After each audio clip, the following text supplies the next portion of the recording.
Can we have one window the view of the NASA, the YouTube from NASA?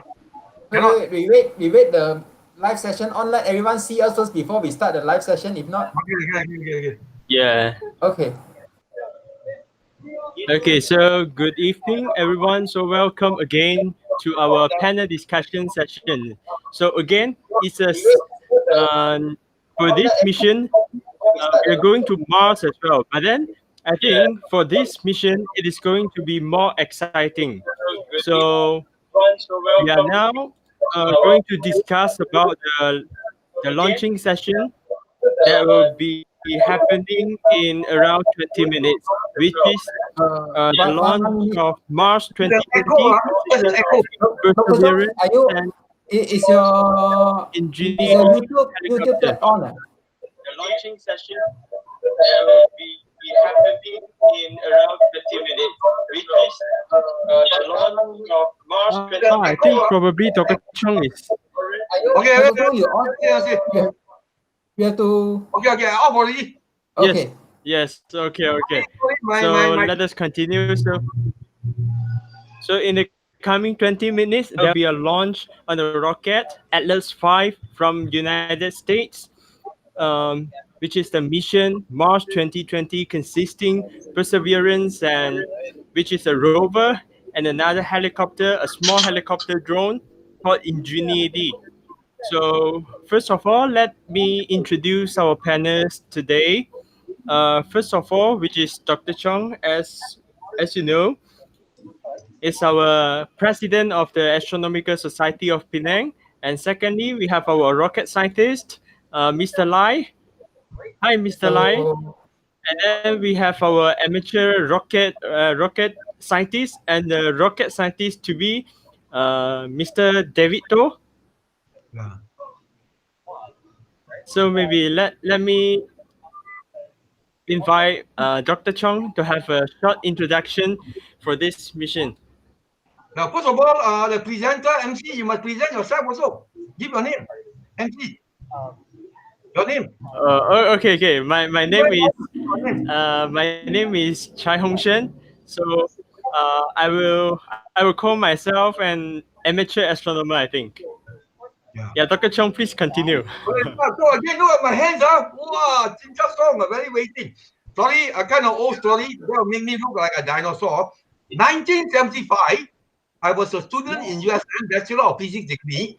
That was the time when NASA launched their Viking 1 and 2 mission.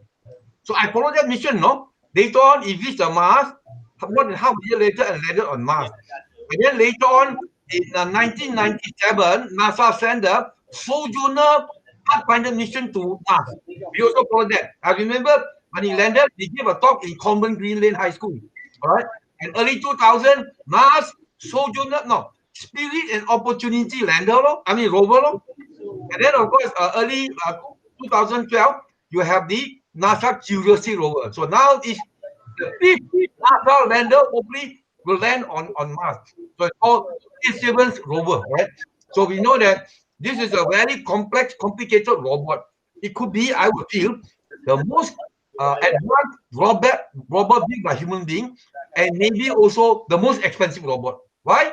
The whole of the Perseverance mission, the hardware is about 2.4 billion USD, So this Perseverance rover must be very expensive. So in another 15 minutes time, at about 7:50 p.m. Malaysian time, but 7:50 a.m. American time, they are going to launch, right? And it's going to be very exciting. And where does it go? Go to Mars. I'll just give a bit of detail. Then I pass to Mr. Lai, all right? So when it launched from Cape Kennedy, always go towards the east. Always launch at the east to take advantage of the Earth's eastward rotational velocity. So it's going to launch towards the southwest. It will go towards the southwest.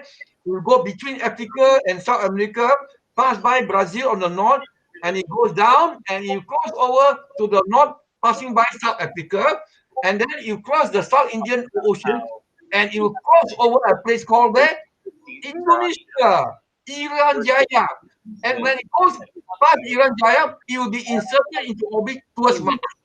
Right?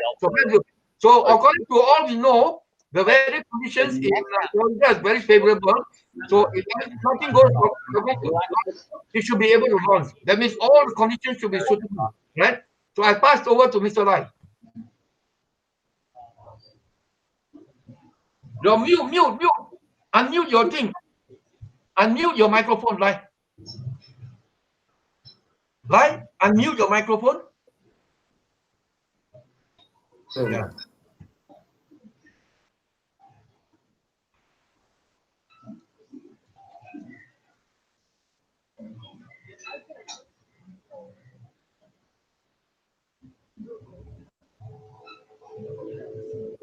Okay, so meanwhile, let's also stream the live session from NASA TV.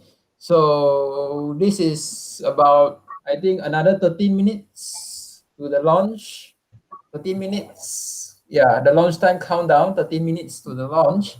So they will launch at our time, 7:50. And this time they are launching using the Atlas 5 rocket. So before we talk about the rocket, I'd like to add on a bit on this interplanetary mission. So we know in the previous session, we host a post-live discussion. Sorry, not a post-launch discussion on the Tianwen mission from China, and now we are hosting a live session from the NASA to Mars, which is the Perseverance mission to Mars. So exploring Mars or studying Mars actually have the history of around 2,000 years, and from last time to now, and we have obtained a lot of results or a lot of research output from Mars, including the famous Kepler's law, is actually studying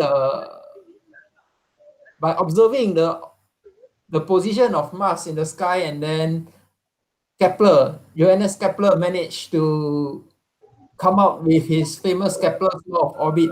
So even in aerospace applications, when we send satellites, we launch rocket, we send satellites or interplanetary mission, we, we study about the orbits of all the satellites.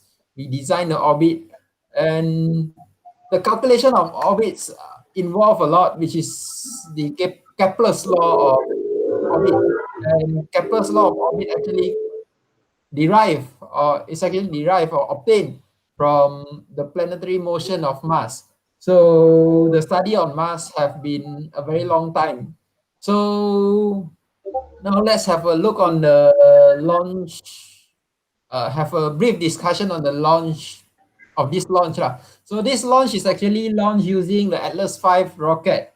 And Atlas 5 rocket is actually, we call it a solid liquid rocket.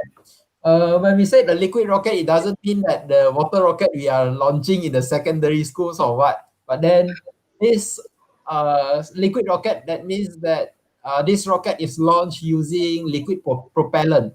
So a solid liquid rocket basically means that this rocket consists of two types of propellant. We have the solid propellant and the liquid propellant. So the solid propellant is on the boosters. It's actually a solid propellant that we have a short form called HTPB. This HTPB basically is the short form for hydroxyl terminated polybutadiene. So this is a solid propellant, and the advantages of solid propellant actually we know is is very powerful. It's slightly more powerful compared to a liquid rocket. But then the disadvantages of having a solid rocket is basically, if you have a solid rocket, once you ignite, you cannot stop. There is no U-turn. You cannot stop halfway. Unlike liquid propellant, there's a valve that you can shut off the valve and then turn off the engine. So there are two stages in this rocket. The main stage, or the first stage, and the second stage is a liquid propellant. So as discussed before, I think if you all did follow, we have, for the first stage, we have RP1, and RP1 is actually kerosene as the fuel, and we have liquid oxygen as the oxidizer. So we all know that when we study physics, we all know that when we want the combustion to happen, we need to have oxygen and fuel and heat. So when we inside the rocket, when we launch, especially the higher we go, the oxygen content is lower, and to draw oxygen from the atmosphere is basically will cause the combustion to be not that efficient. That's why we are carrying oxygen as an oxidizer. So the second stage we have is liquid hydrogen and liquid oxygen. So the second stage is actually a green. It's a green and environmental friendly rocket. So this is basically a little bit information about the propellant for the rocket, and I'll pass the session back to the host. And meanwhile, we were still streaming the live session from NASA TV. The launch still have 8 minutes to go. So while waiting, if you all have any questions, we welcome all questions at the comment box on the comment section. So allow me to say a few words. Can you hear me? So you Yes, see in front of you now, see the girl on the right side. In front of her is a model of the Perseverance rover, right? And of course, they're all wearing the mask. And earlier, you saw the NASA technician was putting a kind of a plate onto the Perseverance rover. So that plate is a coronavirus plate, honoring all the medical workers around the world fighting the coronavirus. So they also screwed that. They only screwed that in May only. All right. Okay, continue.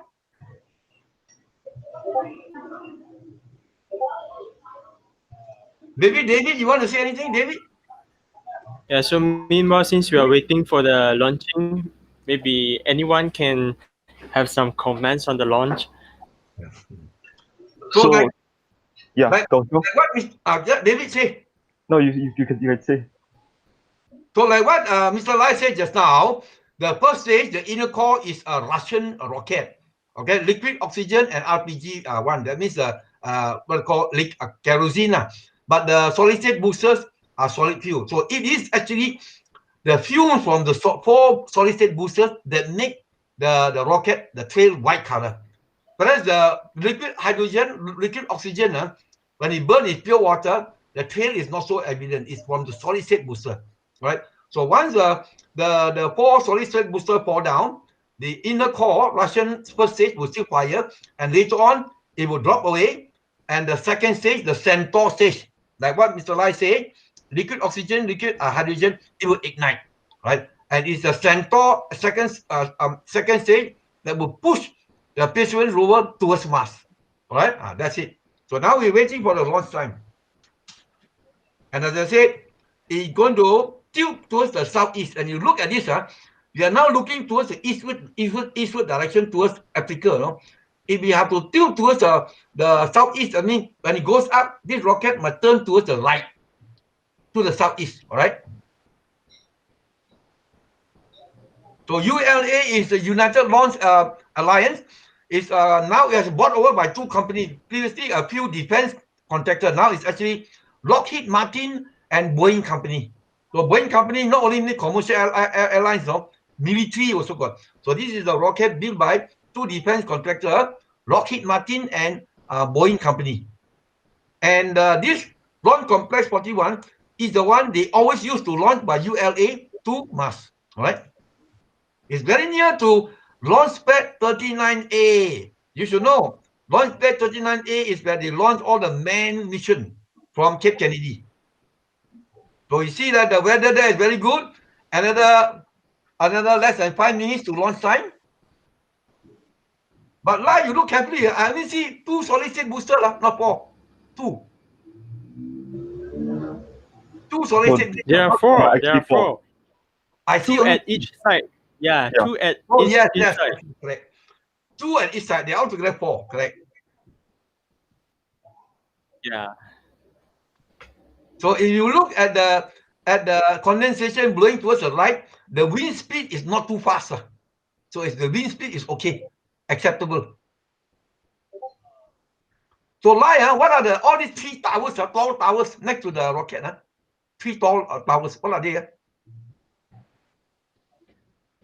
I have no idea for this case because in the Chinese launch I never see this. I'm not sure for the American why they have this. Of course, But I guess maybe This it's I feel just like the communication tower or something, antennas or I think it could be a lightning arrestor. In case of lightning, you see the lightning hit this tower rather than the rocket. Of course, the tower next to the rocket with the USA side is the gantry lah. Is the one that is next to put fuel to the rocket just before launch. So basically, you see a big circle around the rocket. Not a single human being must be around there. Safety precaution. All right. and just an add-on is the white smoke coming out is actually liquid oxygen.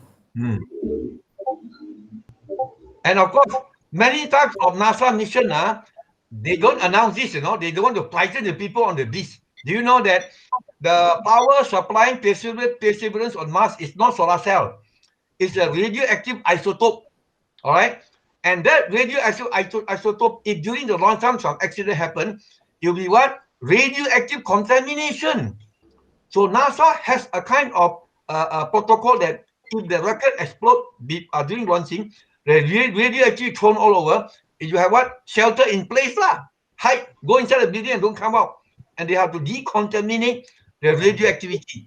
So whenever they launch rocket with radioactivity, this radioisotope, many people in America will be against. Why you want to launch it? But no choice, right? Because if you want to have 24-hour availability of electric power on Mars, you must have nuclear reactor, radioisotope, thermoelectric generator. The weather is very good. You can comment. Now remember, there are three big rockets as powerful as this for our Atlas V. The other one is, of course, our Long March 5 from China. And of course, the most powerful one is our Falcon 9 Heavy. These are the world's three most powerful rocket, right? And it seems when you launch on the side, the sound, the power of the sound can be 200 decibel, Not your eardrum will burst. I think even your body will burst. So cannot stand there. Very, very loud. All right. I just reply some questions from the comment section. So one of the question is when will be the launch window? So if let's say unfortunately they miss this launch window, so actually there are still a few launch window available until mid-August. Yeah. So but we still hope all the best for this launch. Yeah. Since 1 more minutes left, I think everything looks fine and good. And then another question is, what is oxygen for? So oxygen is actually Wait a minute. I just want to add on the extra comment for the launch window. The launch window, like you said, the ending will be middle of August. And it's like that, no. If they miss this launch, if they launch next week, the launch they will launch next week will reach Mars earlier, no? The later you launch, the faster you reach Mars. Step 3, which means the tanks are ready to go. Okay, And here at about 5 seconds, we will hear the team ECS reduced for launch. give their final go. 25 seconds. Status check. Go Atlas. Go Centaur. Go Mars 2020. There we go. We are ready Okay, to Julian, go Julian, lift off this morning, Joshua. Julian. 8, 7, 6, 5, 4. Engine ignition. 2, 1, 0. And liftoff. As the countdown to Mars continues, the perseverance of humanity launching the next generation of robotic explorers to the red planet. Turn towards the right. Turn towards the right. Southeast. And Atlas TU has gone to closed loop control. Within 2 minutes of launch, the rocket will be supersonic. Coming up on 30 seconds into flight, the RD-180 is throttling down as expected. Engine response looks good. And Mach 1 Atlas V is now supersonic.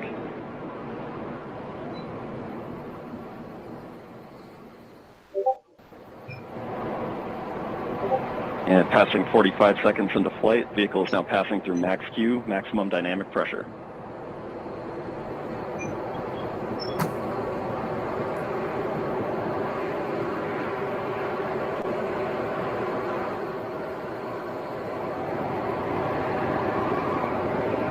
And passing 1 minute into flight, the RD-180 is throttling back up as expected. Engine response looks good. At this time in flight, the SRB chamber pressures remain nominal. The RD-180 pump speed and fuel injector pressures are responding well to demands on the engine. Standing by for SRB burnout shortly. Okay, solid state booster going to fall off in within less than 2 minutes. And we have burnout on all 4 SRBs. Burnout pressure signatures look good. Standing by for SRB jettison shortly. Why is it just now during launch the background is blue, now it's black? Because now it's like close to space, right? No, they're actually using the So thermal camera now.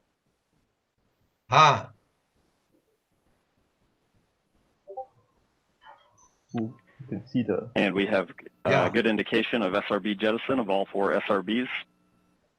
And the vehicle has gone to closed loop guidance.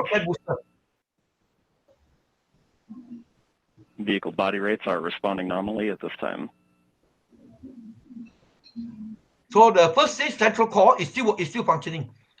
So the first stage central core is going to finish burning. Then they will start igniting the second stage Centaur rocket. Liquid hydrogen, liquid oxygen. And coming up on 2.5 minutes into flight, the RD-180 is throttled down slightly as expected. Engine response continues to look good. At this time, the vehicle is 50 miles in altitude, 85 miles downrange, traveling at 6,000 miles per hour.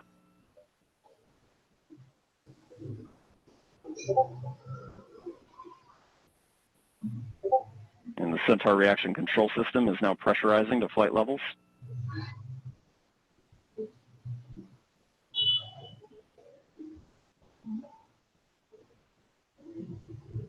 I think the ULA launcher, Laia, had no accident before.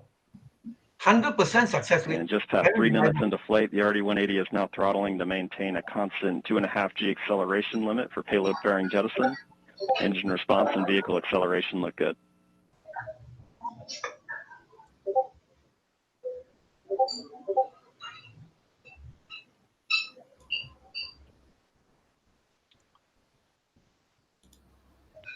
And we have good indication of payload fairing jettison and Centaur forward load reactor deck jettison.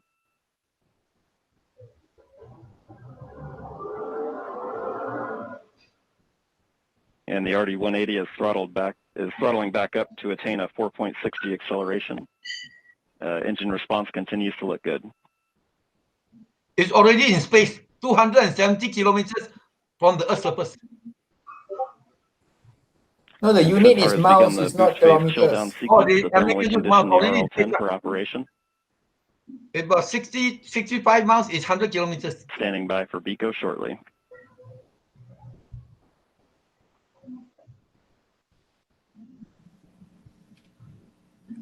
BECO is the call for booster engine. And we have BECO, booster engine cutoff, standing by for stage separation. First stage fall off. So that first stage they put it down. We have good indication of Atlas Centaur separation. It's a rocket engine made in Russia. So the second stage now, Centaur. So they're using live footage. And we have Mach 1. RL10 operating parameters look good. Chamber pressures are stable. Not yet fire. Have to fire. This will be the first of 2 burns for today's mission. This first burn will be approximately 7 minutes in length.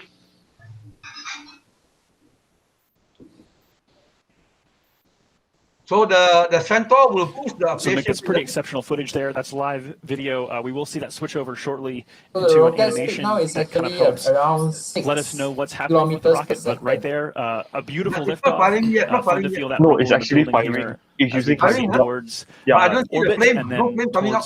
It's using hydrogen, so you can't see the great flame. watching an on-time liftoff of the Atlas V with that little over 2 million pounds of thrust. cleared the tower in roughly 5 seconds. Josh, you and I worked the InSight mission, and if you recall, that mission on the West Coast took about 17 seconds to get past tower. So with those 4 solids today, this thing really got out of here and on its way. It's, as we hear from Jesse, everything's looking nominal, and all vehicle parameters are within the design limits, and we're getting ready to come up on a main engine start for that first burn that Jesse was talking about. Yeah, so recapping this countdown to Mars, the stations began to be filled up this morning just after midnight. Preparations, fuelings, powering up, all the way through that liftoff that happened. I think, Mick, it wasn't precisely on time. I think you said it was like 10 milliseconds early. So it's pretty much dead on. Yeah, dead on. This team does a great job. As I said, they're very focused, very disciplined. As Tori also said, courageous. They have done a lot of work to get us to this point today through this pandemic, changed how they did some of their work, made adjustments as needed, a lot of cleaning, a lot of things, a lot of wearing their face masks, doing all kinds of things. And so this is an exciting time, not only for the JPL team in Mars 2020, but everybody that's worked this mission, and for the country and the agency. So this is exciting to see. We still have a long way to go, Joshua, before spacecraft separation. Yeah, we had a really quiet countdown today, which is phenomenal, that we got off the ground on time. And we are proceeding now that we are in the middle of the first burn. It's tough to make out, but that engine is lit and it's firing.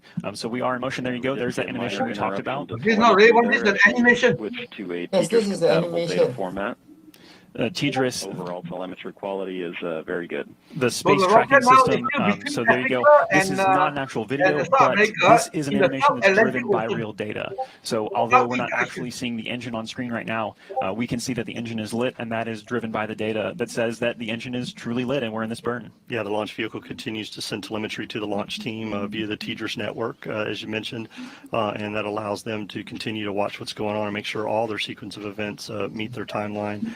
We continue on a nominal flight this morning. This first burn, as we heard earlier, will be about 6 minutes. This will get us into that park orbit around Earth, allow us to get on our way, and then get into that approximately 30-minute coast period that we're going to have. 8 minutes into flight. Beginning to you realize just now there are balance out, like small exhausts coming out from the side now. That one is seeing actually very stable to body rates in the Centaur. So we change the mentioned 5 teams that play, attitude of and the although rocket if body you were itself. watching, hopefully you got a chance to see this in person. If not, on camera, it's easy to Very kind of say, thing, "Oh, it's over, like it job will- done." it But will, all 5 of these take a teams kind still of very 30 much minutes, engaged, no? still very much For focused, because 30 there's a minutes, lot it of will work move ahead around the as Earth we half proceed an through orbit. this first burn and And then at the coast the phase, end like you of mentioned, half Mick, orbit and then will a be second just burn, Yang and Jaya, then spacecraft the- separation and the acquisition and of signal from there, from Central Mars second burn 2020. So into a a lot more coming up here. hyperbolic Mick, I know orbit for Launch Services that will Program, approach you guys towards Mars. manage the launch. So Hyperbolic what does that means mean? I mean, this is you non-return guys' orbit, work in because action if right you now. orbit, you By the come way, back to that's the the Earth, fifth team right? that we didn't But get to if we mention. go We on talked about for JPL, we hyperbolic, talked about leave DOE, the Earth. we talked about United Space Force, United States Space Force, And then and it's United Launch tilted Alliance. into orbit towards Mars. LSP, we are The speed like the of the rocket brokers from the Earth to is select. 14.4 kilometers per second. Earth's escape velocity is 11 kilometers per second. So when it pushes towards Mars, it's 14.4 kilometers per second. So both the Atlas, both the Centaur booster and the Perseverance rocket rover will go towards Mars. All right, but when it goes towards Mars, the first initial insertion towards Mars is actually the wrong orbit, because they must point towards Mars, far away from Mars. So later on you have the TCM, the first what you call mid-course correction. Then in the first mid-course correction, then the Centaur, they will fire the Centaur, and the Centaur will go. The Centaur is free falling straight away towards far away from Mars. But then on the Perseverance rover, that's a small rocket. You fire it, then change the direction and go towards Mars. Why do they have this? Because the Perseverance rover is highly clean, has been sterilized many times. No microorganism from the Earth. But the Centaur rocket has not been sterilized for microorganisms. So that's why when they launch, they make sure that the Centaur will fly far away from Mars, won't land on the Mars. If the both of these Centaur and Perseverance rover go towards Mars, if Centaur falls onto Mars, it will contaminate the Mars with our Earth's organism. So that's why Centaur will fly far away from Mars. But this Perseverance rover, first mid-course correction will go general direction towards Mars. And in the 7-month journey, I think you have 3 or 4 more course correction to enter into Martian orbit.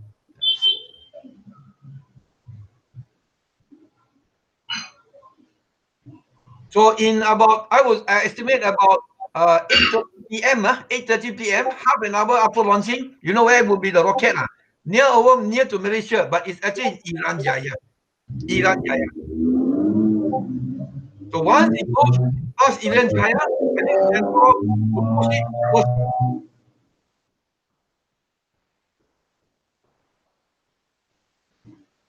So the biggest headache, I checked a lot of YouTube, the biggest headache, the NASA scientists is, they want to make sure that they want to collect this. Basically, this is mainly an astrobiology mission, study the astrobiology, the conditions suitable for life, and also get some samples on Mars so that in 2026, you bring back the sample from Mars back to the Earth. 2021, I come back to the Earth. So the about cleanliness is most important. So all the Perseverance rover and all the parts must be baked, baked. But even then, they found out that however clean you have, the whole Perseverance rover will still have 500,000 spores. Remember, you open your roti, your bread, for 1 month don't eat, you grow a fungus in it. So actually, the tiny spores in the air will drop on the roti and will grow. So everywhere got spores. But that 500,000 spores in the what they call Perseverance rover is actually minimum. They cannot avoid it.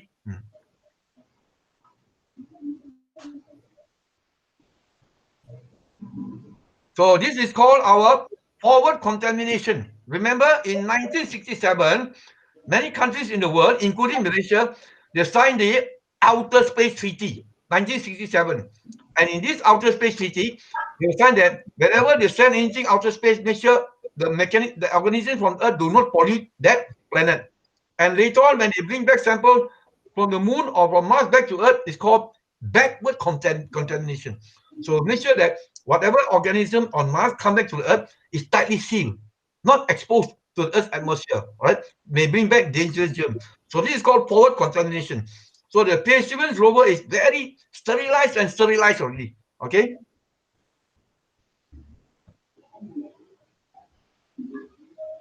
So now it's stop firing already, the sample.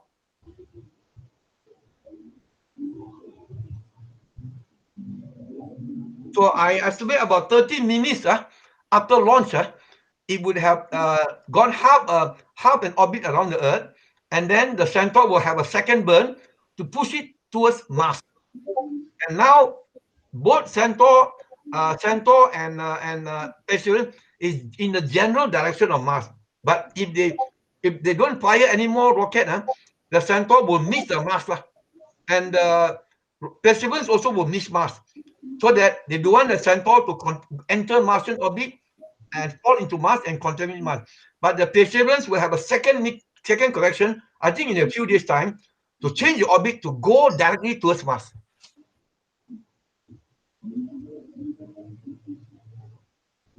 So you see the logo, or they call it the mission identifier. You see, countdown to Mars on your left. The letter A, Mars, is the Perseverance rover. It shows the rover and the star there, Mars.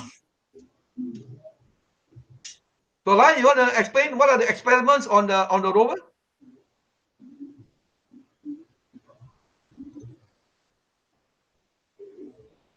Of course, we know that this Perseverance rover is named after one American schoolboy, Alexander Matter. All right, 13-year-old schoolboy. And in fact, all the previous lander on Mars by the American, they asked a high school student in America to give the name. All right, so Perseverance was given by high school boy Alexander Matter, and Ingenuity was a high school student, a girl, what they call Vanessa Rupani. I think originally from India, to the helicopter Ingenuity. So this what they call Perseverance is actually it looks similar to the Curiosity rover, but Curiosity a bit lighter, about 900 kilogram. But this what they call Perseverance is about 1.1 ton, 1,100 kilogram, a bit high, about 200 kilogram lighter. And its experiment, many of them are similar to Curiosity, but many of them are different, right? For example, the one is, I find very exciting is practically all the six experiments are on astrobiology studying the rocks, except one, the seventh one called MOXIE. What? It will absorb the, remember, Mars, the atmosphere is very thin, 1% that of Earth, but mainly carbon dioxide. So the MOXIE will take in the carbon dioxide from the Martian atmosphere and filter it, clean it, and convert the carbon dioxide, extract for it oxygen. Eventually, if man want to land and live on Mars, colonize on Mars, they must be able to extract the oxygen from the carbon dioxide.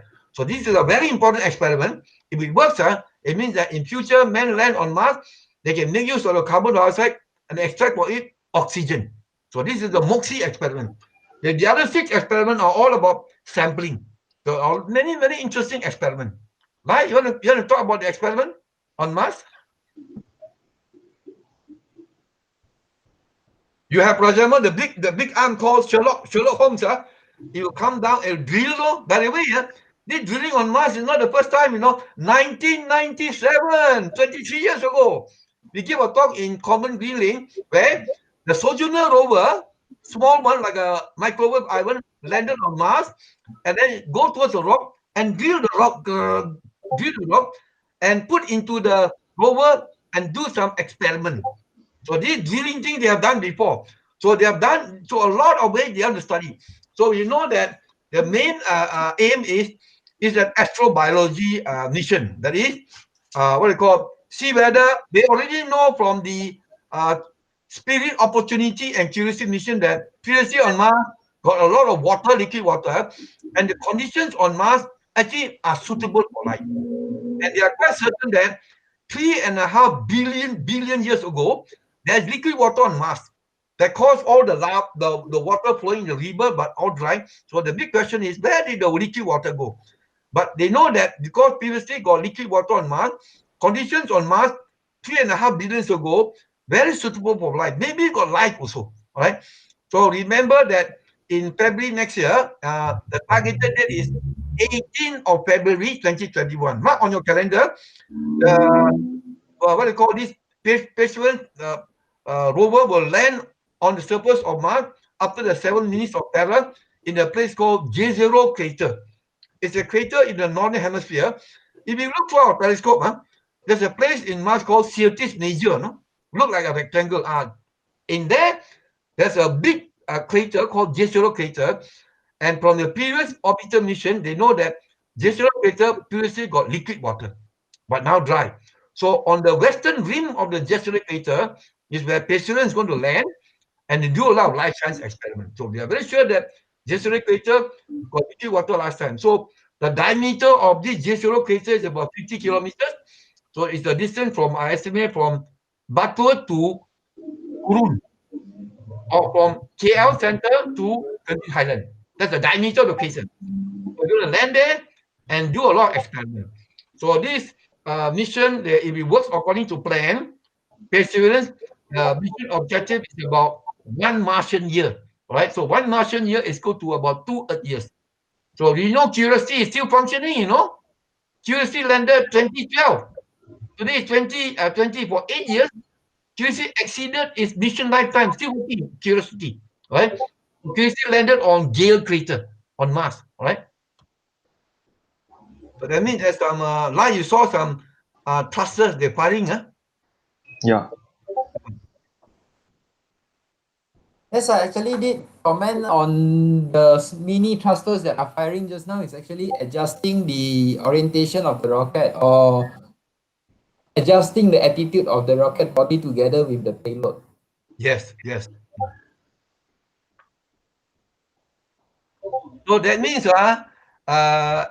everyone watching, that means the Americans have sent a lot of mission to Venus, Mercury, similarly Russian, and China also got a bit, and India sent to Mars, Jupiter, to all the other planets. So each time when they send it, let's say they send a rocket towards Jupiter, the main rocket, when they leave the Earth's what they call influence, is also going towards the general direction of Jupiter, but it will fly by Jupiter a lot far away.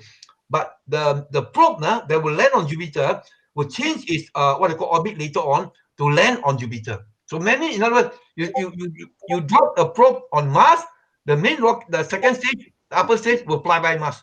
So a lot of those unwanted rocket, the second stage, are now floating around the solar system. Floating around the solar system. Yeah, I'll just reply to a question on the comment section which asking, is it frozen outside the rocket body? From the I think it's the image or the image the video, the recording from the camera of the rocket body just now. You can realize that there is icing phenomena happening on the rocket body. Yes, icing is very common because firstly the environment at the space is negative 100 something or 200 degrees Celsius, so it's extremely cold. So icing is very common, and also the fuel itself, liquid oxygen, is around negative 180 degrees Celsius, and for liquid hydrogen itself is negative 250 degrees Celsius. So when in the launching process, the environment, we have water vapors, we have some liquid content, liquid water content, tiny water droplets suspending in the air. So once these tiny water droplets reach the surface or contact with the surface of the rocket body itself, of course, at a very short time or instantly it will freeze because the diameter of the droplet itself is very small, and also the temperature is extremely low. So icing is a very, very common phenomena that which happens on rocket launch. Because even when we fly aircraft, icing is already a common issue that are causing a lot of trouble for us. So rocket, the environment is more extreme. Of course, icing sure will happen, I'll say. Of course, like what I say, icing is happen because the liquid fuel is still inside the rocket going up. But if you have a rocket has been in space for some time, so the part that is facing the sun for a long time will become extremely hot. But the part that is facing away from the sun in the shadow will be extremely cold. So you have this problem, how to overcome it. You spin the rocket. So parts of it will be in the sun and then become night. So the temperature is distributed. But you now know, they launched from America 7:50 a.m. That means it's going to the night. So now Malaysia at night, So now this Centaur with the patient will be the Earth shadow for nearly half an hour. So no sunlight on it makes it even colder. It's not in the Earth shadow. Very cold. Yeah, and if you look at the animation, you can realize actually the rocket body itself is spinning. If you look carefully, you can see spinning. Yeah. It's actually spinning of the rocket body also provides some stabilizing effect for the rocket itself to So later conserve on, the angular momentum. correct. So later on, when they actually going towards Mars, the general direction on Mars, the long axis of the rocket will point towards Mars. And it seems there is a spinning of about 2 RPM, 2 rounds per minute. You must have, so that when you spin the rocket, the long axis towards Mars, and then at the moment when the Centaur second upper stage detached from the rover will still be spinning at 2 RPM. So with the spin RPM, you have the correct attitude control, so that it's generally pointing at Mars all the time. But a few days later, they will fire the main engine of the Perseverance rover, and that will push it into a more accurate orbit trajectory towards Mars. Yeah. Spinning is a very traditional and a passive way of control of the satellite or the spacecraft attitude. So it's common to have spinning, and spinning is a very important, one of the important mechanism of many satellites. So many satellites actually they use spinning control. Of course, the advantage of this rover is it uses MRRTG, radioisotope thermoelectric generator nuclear material. So it don't need solar cell. So there's no two long solar panels sticking out and also spinning with the rocket. No, it's only the rover itself. So I don't have solar cells sticking out and spinning. Easier.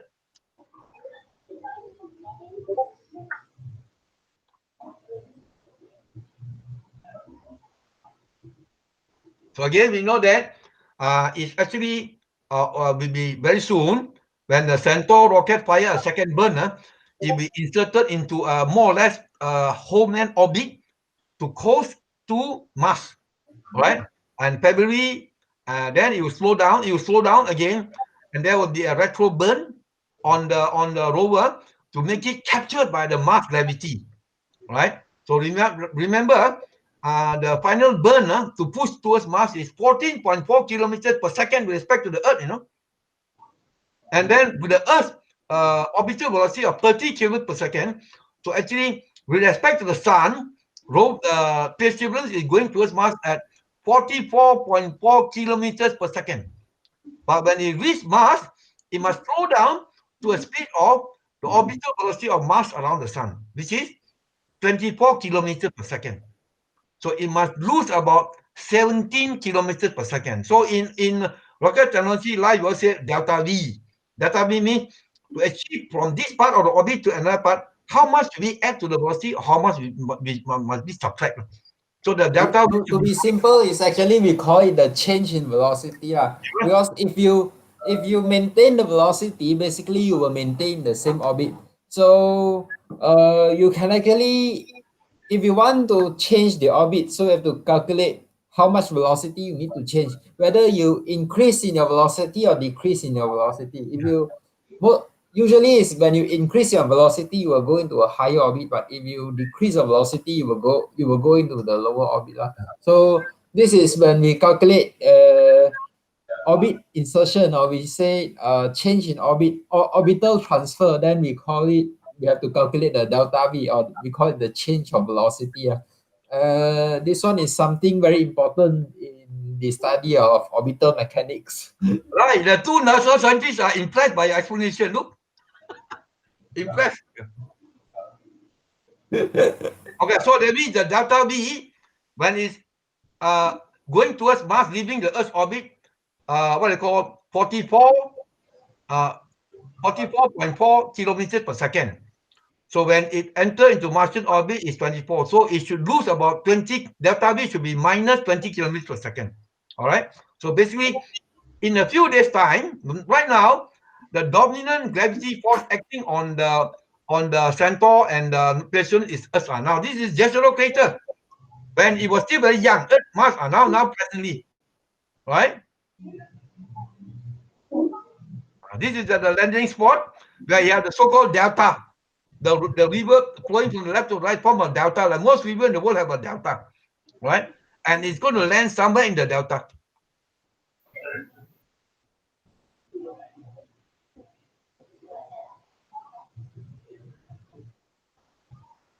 So that means it must lose 20 kilometers per second. So in a few days' time, when it's beyond the orbit of the Earth, the main gravitational force acting on the Perseverance rover is the Sun. So most of the time, when it goes towards Mars, it's actually trying to escape the gravitational well of the Sun. So in other words, it's actually climbing up the well. So as you climb up the well, like you climb a slope happen, your velocity reduces. So it must climb up. And when it climbs up close to Mars, it will climb down again. Why does it climb down?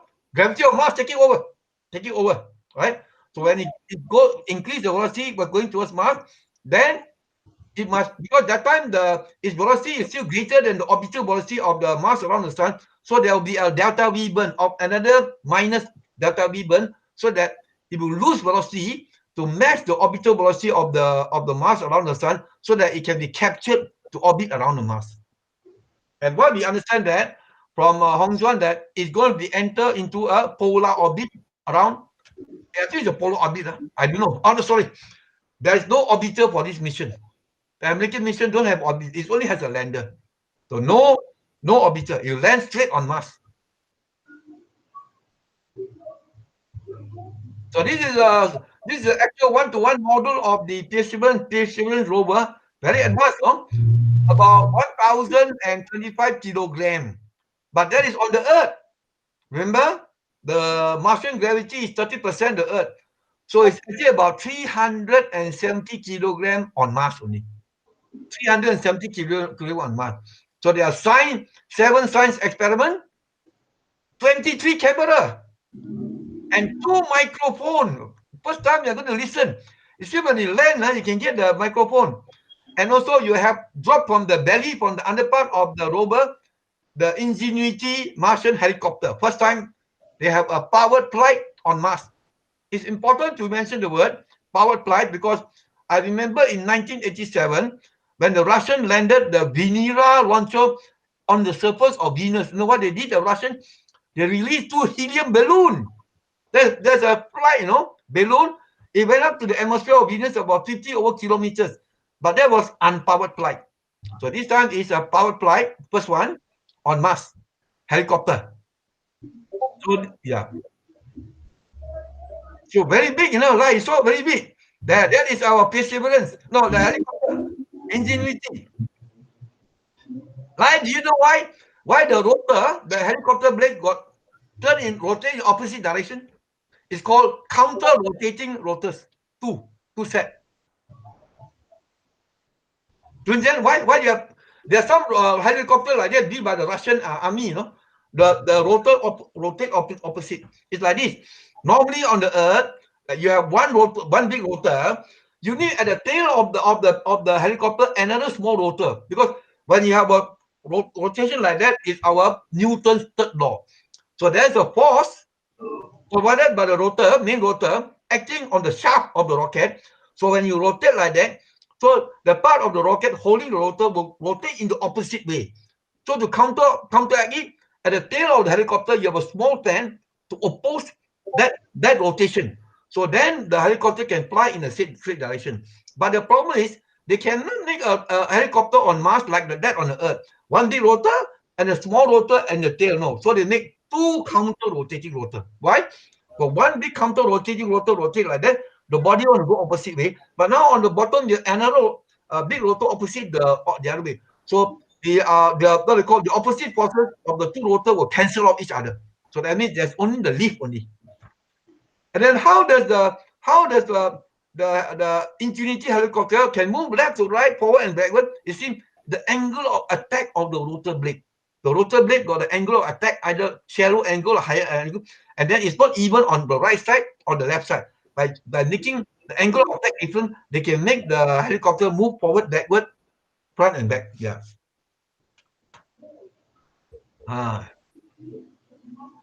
So now I would say the Centaur and the Perseverance is somewhere in the skies of Southeast Asia. Southeast Asia, all right.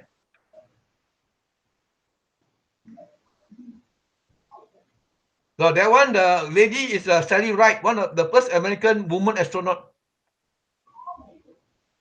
So very soon, the Centaur will, after passing by Irian Jaya, going towards the Pacific Ocean, it will be fired second time, Centaur rocket, the second stage, towards Mars. Okay.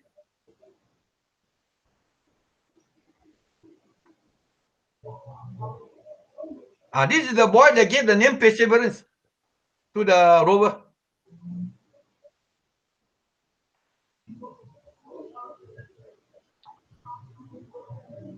So the whole mission cost of Perseverance mission is $2.4 billion to launch.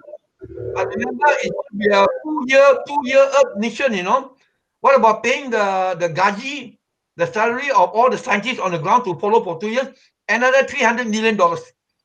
So in other words, the total budget $2.7 billion, more than 10 billion ringgit for this whole mission. So this is considered as a big NASA mission, more than 10 billion ringgit.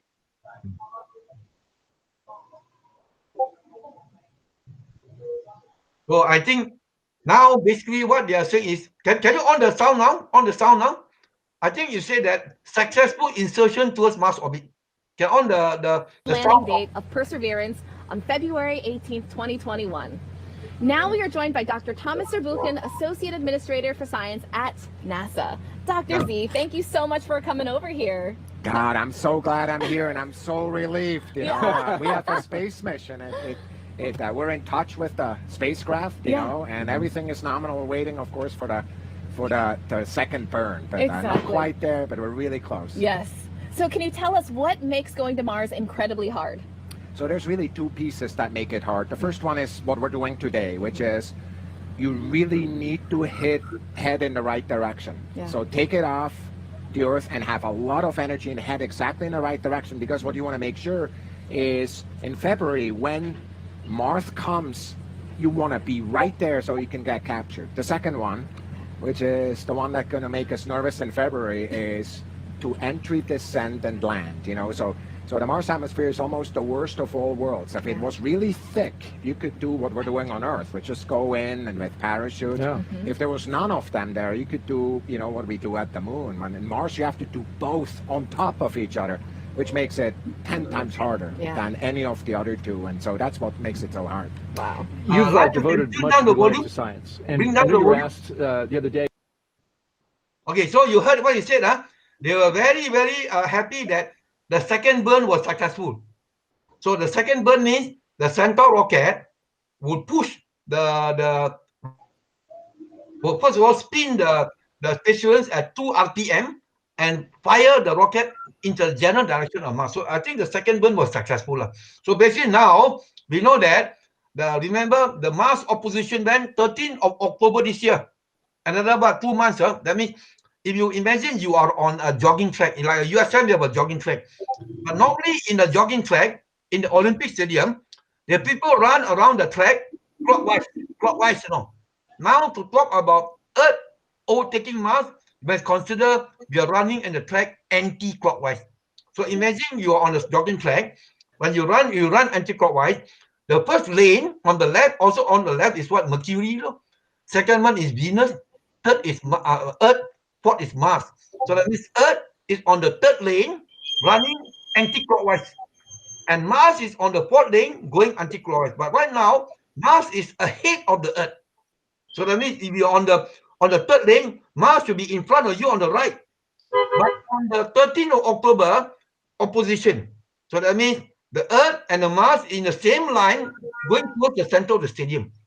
But then later on in February next year, when the rocket reaches Mars, Earth will be far ahead of the Martian orbit. So basically now is from today until 13th of October, Earth has to do a catching up with the orbit of Mars. So now we're actually behind Mars, you know. Mars is in front of Earth. So we know from the orbital mechanics, the later you launch during the launch window, the earlier you arrive on Mars. How come? On the Earth, we know what? If you leave your journey earlier, there are two people leaving Penang for KL. The person who leave earlier, of course, you arrive earlier in KL. The person who leave later will arrive later in KL. No, in orbital mechanics, different is how near you are to Mars. For example, if you launch now to Mars, but let's say you launch next week, still within the window. So next week what happened? Next week, Earth will be closer to Mars because the Earth travels 30 kilometers per second. Mars travel 4 kilometers per second. So the relative velocity of the Earth is 6 kilometers per second. So in 1 week's time, every second, the Earth is closer to Mars by 6 kilometers. But then in 1 week's time, Earth will be much closer to Mars. So if you launch in 1 week's time, later, you actually will arrive in Mars earlier. But of course, the earlier the launch window they launch, the better, the safer. So that if you cannot make it this time, another time to launch next week. So like this, within the launch window to going to Mars, the later you launch during the launch window, the earlier you arrive in Mars. Yeah. So now it seems the second burn is successful. So this Centaur second stage and the Mars rover, which is spinning, now coasting in the general direction of Mars. If you leave it as it is, no more mid-course correction, both the Centaur rocket and the Perseverance rover will fly by Mars, will miss Mars by a large distance. But why do they do that? Because they don't want the Centaur rocket, which is not decontaminated, to fall into Mars, contaminate the Martian orbit with the microorganism on the Centaur rocket. But later on, a few days later, They'll fire the main rocket of the Perseverance rover, and that will insert it into an accurate orbit towards Mars. And I think later on, they'll be altogether 3 course correction. And finally, in February, it will, what we call de-orbit burn. It will enter, slow down into the good orbit around Mars. No, not orbit. I think there's no orbiter. Once you reach Mars, straight away, you enter into a landing pattern. EDL. I think entrance, descent, and landing. Straight away EDL. The 7 minutes of terror. Yeah. So very exciting. So we know, I remember we followed the mission. I remember I followed the Mars Sojourner mission Pathfinder 1997, and also Spirit Opportunity 2000, and Curiosity. So when it enter into the Martian orbit, remember it must go behind Mars, isn't it? Behind Mars, out of radio contact with Mars for some time. All right. So first of all, like you say, there's a plasma created in the heat shield. Even you face the Earth, the radio signal cannot penetrate through the plasma. And then one is in the far side of the Mars, blocked by the whole volume of Mars. So that half an orbit, the people in NASA will be very worried whether the orbit insertion is correct.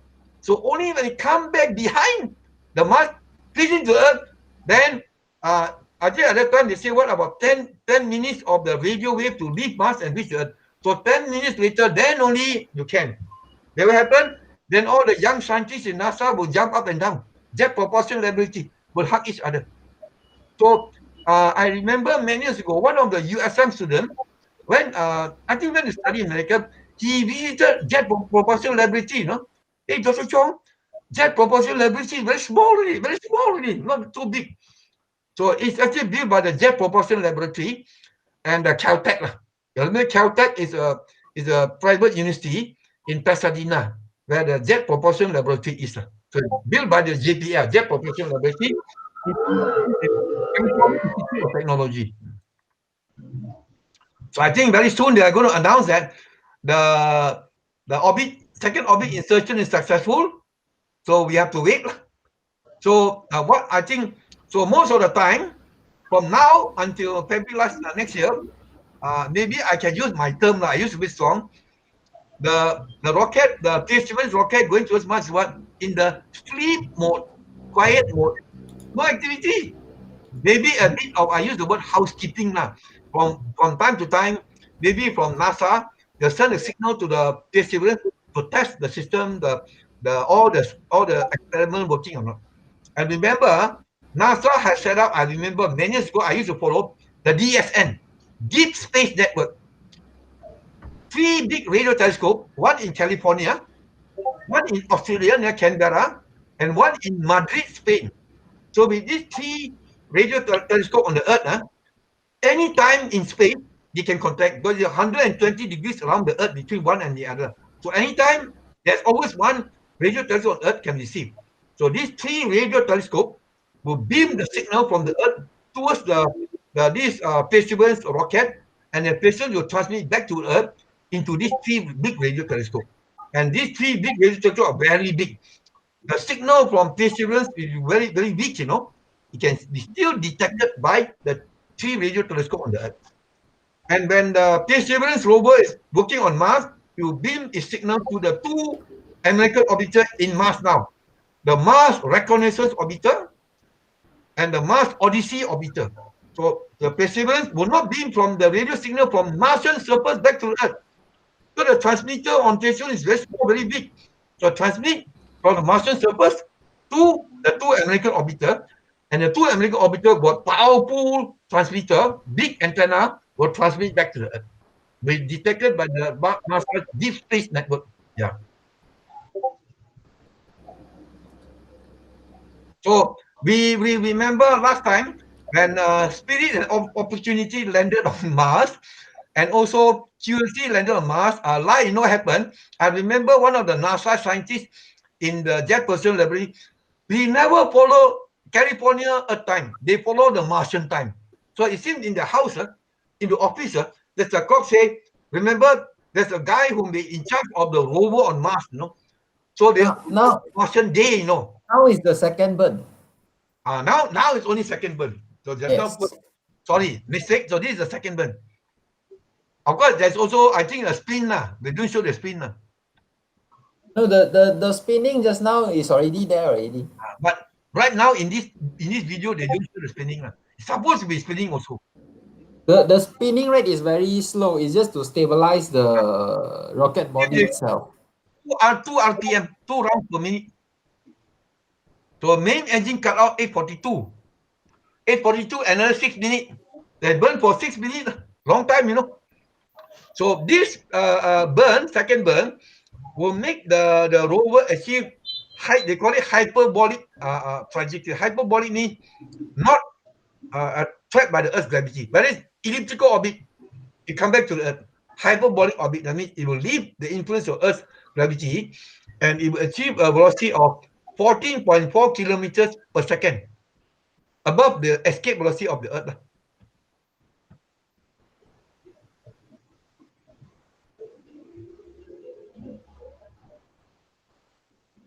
Yeah, so this is the second burn, and you can see there's a short period of time that the rocket engine is like so-called stop working. So this is the advantages of using liquid fuel rocket compared to a solid rocket. If let's say this is a solid rocket, then you will not able to stop the rocket engine halfway. You have to once it is ignited, then you have to continue until the fuel completely burn out. So this is the advantages of using a liquid rocket, that you can have a valve to control the burning. Yes.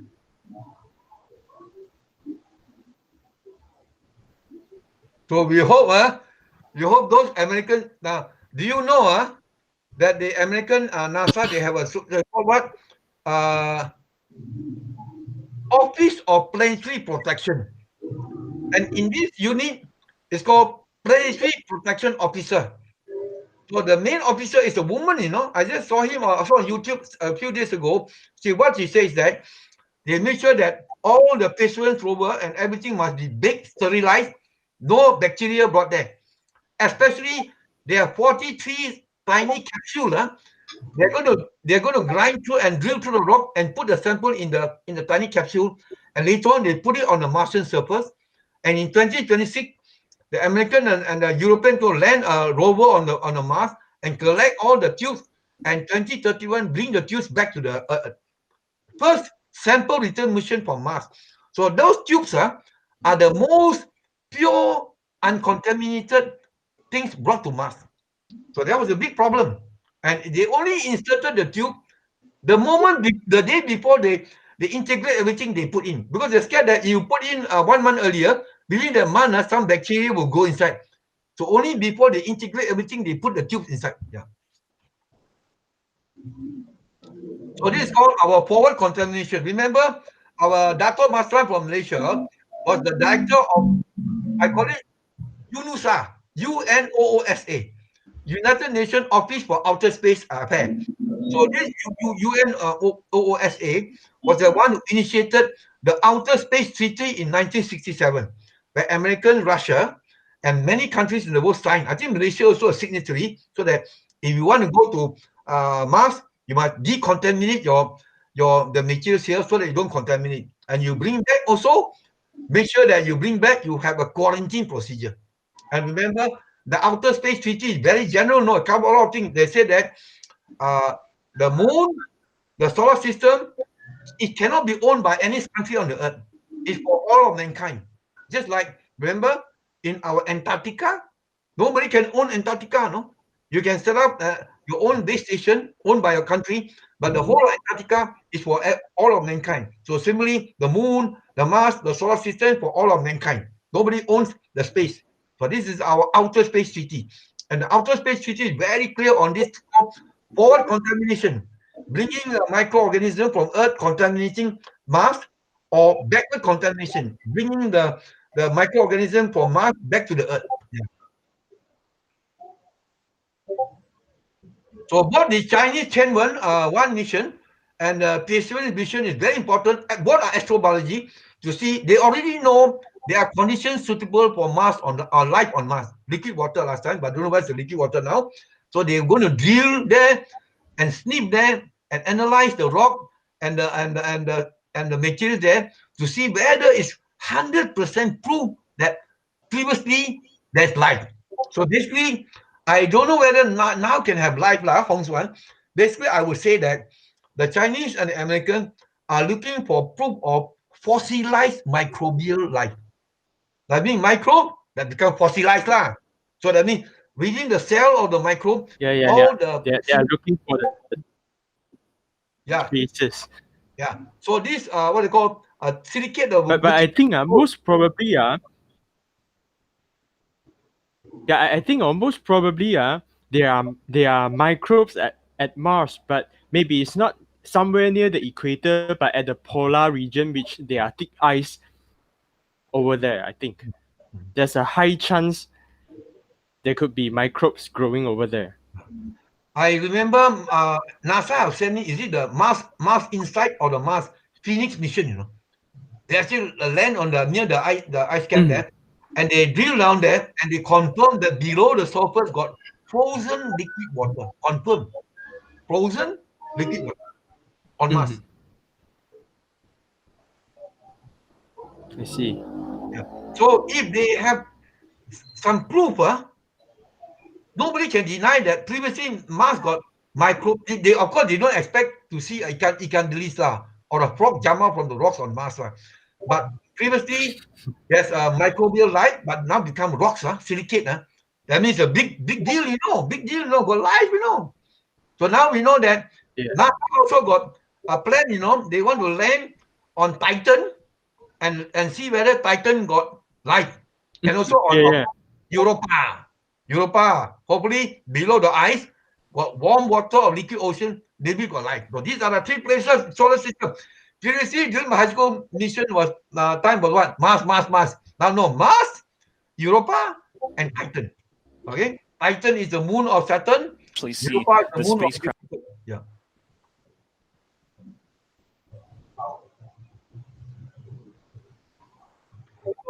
So I guess now the rocket itself is going into the transfer orbit. So now 6 minutes. I think 6 minutes of firing should be over already.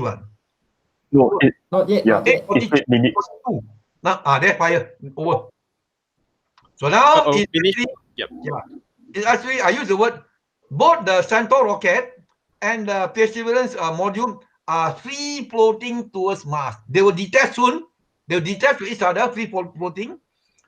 And then later on, a few days later, they fire the main rocket on the Perseverance rover. It will move further away from the Centaur. Then the Centaur will pass by Mars and fly away from Mars, but the Perseverance will enter into a correct orbit into Mars. So this is the final attitude change.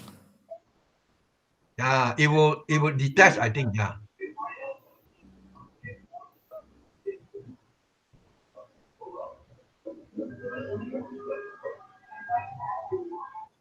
So this one, I was telling myself, why the Americans don't put this years ago in 1997, Sojourner Rover?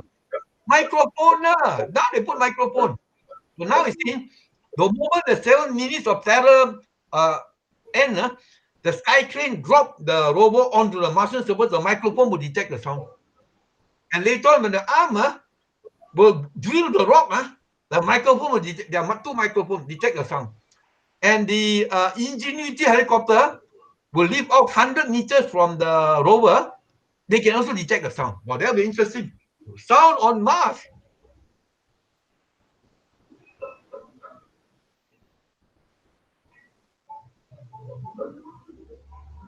So it doesn't mean that the Hope mission was launched in 19th of July, will reach Mars earlier, no? Tianwen, 23rd of July, Mars earlier. Now this is on the 3rd July. So maybe the first spacecraft to enter the Martian orbit would be our Perseverance, not Tianwen 1 or Hope, because this was launched later. So it should arrive in Mars earlier, February 18. The China one is, it will arrive also, I think, February, but it will land on Mars 23rd of April. Yes, the Chinese one, they will have 2 months of orbital mission. Yeah, they want to map out the region. Yeah. Yes, because they want to map the Mars geography. Yeah. That means the geographical appearance of Mars. So they will orbit Mars for 2 months, and at the same time they will look for the final landing spot. So as I mentioned that day, that the Chinese, they have two potential landing spot. So they will have the orbital mission, and then they will do the final decision on where to land. Of course, the Americans don't have this problem because they have so many orbiters around Mars previously, and right now two are working. Our Mars reconnaissance orbiter, high resolution camera, and also this Mars Odyssey orbiter. So they will have the data. But for this rover, when the Sky Crane releases, when before the Sky Crane release the rover, when the parachute already what they call the aero braking done, and then when the Sky Crane is just deployed, the Americans using a new technique called something about relative terrain navigation. So that means on the rover at the bottom part, there's some camera will take picture of, and then that time will be still quite high, many kilometers high. It take pictures of the actual surface of Mars and compared with their own database in the rover already. So they must match. So it doesn't match, then the Sky Crane can move the rover hanging under horizontally to find the best place to actually cut the cable and drop the rover, right? So that means this latest new technology. So that the place they will land, hopefully is optimized. So once they find it, they cut the cable, so the rover will drop down, and then the Sky Crane will fly away and drop away somewhere else. Yeah. That is rotating now, like 2 revolutions per minute. Yes, you can see more obvious rotation now. Now it's called a hyperbolic orbit. So what do you mean by hyperbolic orbit? Remember in celestial mechanics, orbital mechanics, hyperbolic orbit then is rotating. It's actually escape Yes, velocity. detach, you see. So it's not exactly correct. Actually, the Centaur rocket is also going towards Mars. Both are going towards Mars. So they are now actually showing the relative velocity of the Centaur and the Perseverance. So both are going towards Mars, but this Perseverance is detached from it. All right. So this Centaur rocket will also fly by Mars, but will not land on Mars. But Perseverance, will have some mid-course correction, will land on Mars. I'm not sure whether they have the control on the rocket body for this second stage, but then if they just leave it like this, it will just fly towards Mars, but then it will miss Mars eventually. Because when the Perseverance itself is near Mars, they will do change. They will perform a delta V to change the velocity to go into the Mars orbit to perform landing on Mars. But if they don't have control on this second stage, basically they will just fly by and will go somewhere else. Maybe if there's enough energy, it will go out the solar system. But if there's not enough energy, then it will be floating somewhere, hit by some asteroid or whatever it is. So we know that the escape velocity of the sun is 617 kilometers per second, 600 kilometers per second. So now this both Centaur and Perseverance has 30 plus 40.4 is 44.4 kilometers per second. So this speed will not escape the sun, but it will go very far further away than Mars, right? So the other one is maybe from now, please check. I will check also if I find, I don't know. Please check any handphone application got Mars Day. Remember, one Martian day is 24 hours, 37 minutes. So, in other words, once they land on Mars, either 1011 or Perseverance, they cannot follow Earth time, They must show daytime on Mars. No point on at night, because at night cannot see anything. So next time when you wake up, you must make sure that it's daytime on Mars. So I remember during the QSC, when he landed, the NASA scientist said in his house in office, there's a clock called Mars time. So their clock, their working schedule all towards Mars time. So please see got app or not. App is Mars time. So in other words, anytime I open my handphone, this is what time on Mars, daytime. Then it's word following. If there is any live coverage from NASA, we know. But it's nighttime on Mars. I think there's no live coverage from NASA, right? An app called Mars Time.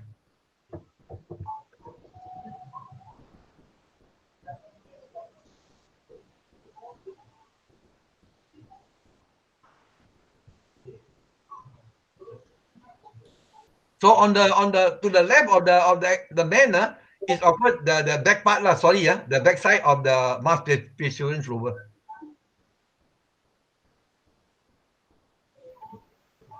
Yes, and if you see there's a countdown clock over there, so they still haven't received any signal from the Perseverance.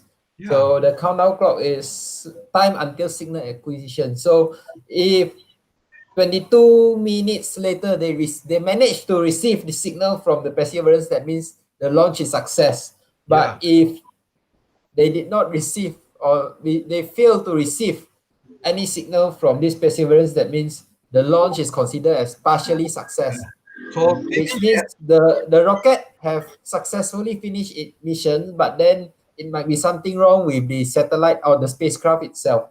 So there's another 22 minutes of time for them to wait. The most important 22 minutes, I think. Right. For they will send a wake up signal to the Perseverance. Wake up signal. Maybe there's sometimes problem with the even last time Curiosity and Spirit Opportunity. Sometimes they lost a signal with the rover on Mars. So after many months, they were able to wake it up again. So we hope that when it's towards very soon, they have good contact with Perseverance. I hope that all systems go in Perseverance. Go, all right? So another how many minutes to receive the confirmation from Perseverance? 21 minutes, 30 seconds. Okay. Yeah, now if you want, you can follow. Continue. Is it okay, right? Before we follow? Yes, we follow. Follow, huh? Sure. Another less than half an hour, 9:30.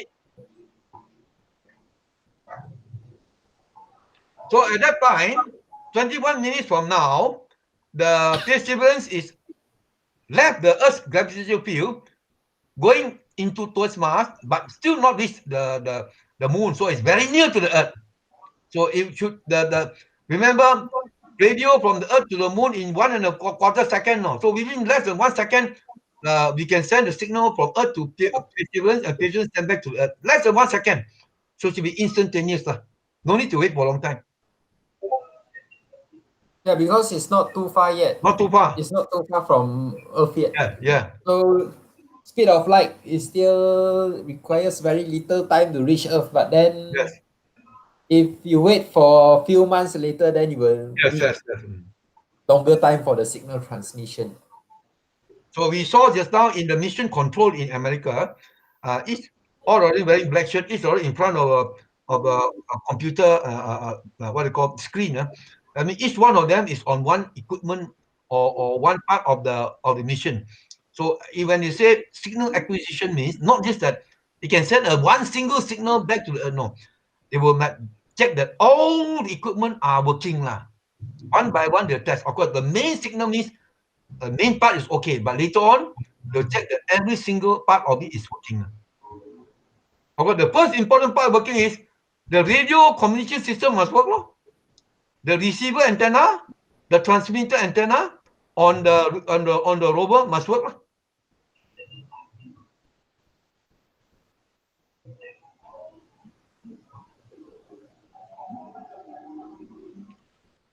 So that means what? Now remember, I think they're all in the online. What do you call this? Launching, virtual launching. I don't know whether they're all in the same place. That means they're all in face to face. So maybe every one of them, those who can drink one, they put under the drawer champagne ready. They got the signal. Wow, first success. What signal? Champagne. If they success, they will celebrate. Actually, every launch, if any launch also, if there's success, they will celebrate. So like Hong Kong, maybe you must check more of the correct the what they call gossip. When China launch Shenzhou or now the Tianwen the success, so they take out from the drawer the Mautai. Mautai. Lai. Do you know anything about it? Alcohol Their is secret strictly celebration. prohibited during Only working the hours. Chinese will celebrate one. They will not drink. Yes, they celebrate, but then alcohol is strictly prohibited during the working hours. I know, but let's say after that, the next day they go to a restaurant. They will go to restaurant and celebrate, but then they will not take out under the table because it is alcohol is prohibited during working hours. They will lose their job. Because for the Masari, is successful, it's allowed, they open up the champagne. Yeah. Now we see this is what mankind want to do for a long time. Man colonization of the Martian base. This will take many years to come. Many years to come. Yeah, actually for Already this you time I can see. wonder I wonder is there any improvement on the onboard computer because as the previous curiosity their onboard computer always run into the problem, especially their memory chips they corrupted a few times already. Is there any significant improvement in this in the perseverance onboard computer? I didn't check on it but I saw recently a YouTube, one of the chief mission scientists, that you open up the top of the rover, they saw all the wire cabling attached to all the circuit very complicated but I didn't check whether it's the same circuit or not. But this thing Hong Kong, I remember over the many missions in space, whether to the Jupiter or Mars, do you know what's happening in space? Cosmic ray.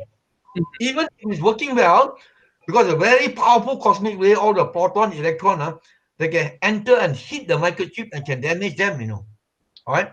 But in the YouTube one I saw recently, the chief scientist said that they built a lot of in the circuitry of the Perseverance rover redundancy. That means if one part of the circuit is damaged beyond control, another part can fully take over, and the function still can work. Yeah, I think like in Curiosity, there are two onboard computer. They call it side A and side B So when side A got run into problem, they switch it up and then diagnose it and then switch it back, something like that. Yeah. But then I check actually this one the onboard computer I think it's the same chips as last time. This chip is actually something. I mean, for consumer standard, it's actually so-called very lousy one because this chip is actually using something like 20 years old technology, and then the processor is actually running at 200 megahertz only. Oh no. But then I make a simple comment. Actually, using old system is very common in aerospace industries because sometimes if you want to change to a new system, then you have to change everything, and that cost is too much, and it's very difficult for the cost does not worth it.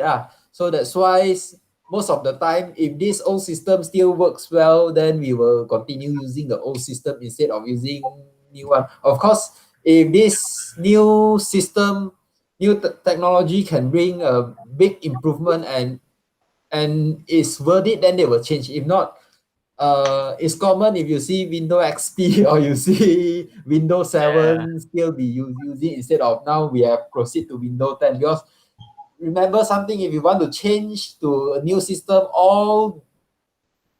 you have to develop the software for the new system. At the same time, you have to change everything, include sometimes you need to change the hardware as well. So most of the time or many times it don't really worth that.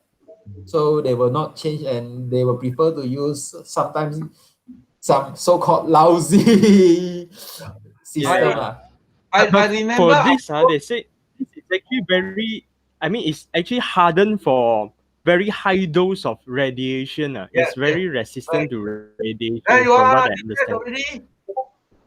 Perseverance has left the tempo and is spinning at 2 RPM, 2 revolutions per second, per minute.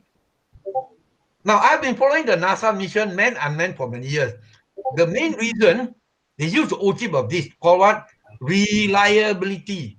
The old technology may be slower and so on, but they have been tested many times. It's very reliable.